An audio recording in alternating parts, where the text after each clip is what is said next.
Google is trying to make cloud agents less reckless.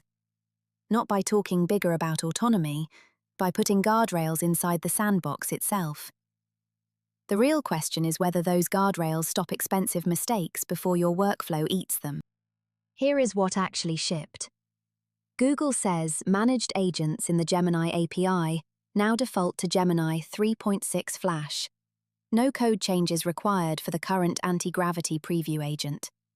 It also added environment hooks, explicit model selection, free tier access, budget controls, scheduled triggers, and an environments API for sandbox cleanup.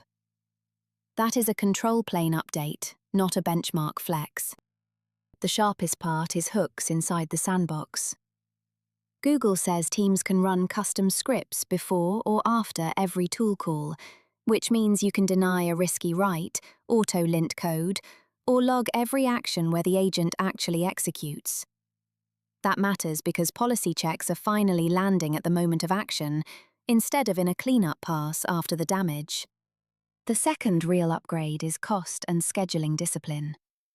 Google says max total tokens can pause a runaway task with status incomplete, while keeping the environment alive for a controlled resume. It also says scheduled triggers can bind prompt, environment, and cron schedule into a recurring worker that reuses the same sandbox across runs.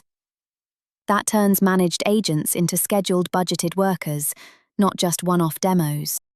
Now the skepticism beat. Google shipped real control surfaces, but control surfaces are not the same thing as correctness. A hook can block a tool call or format output.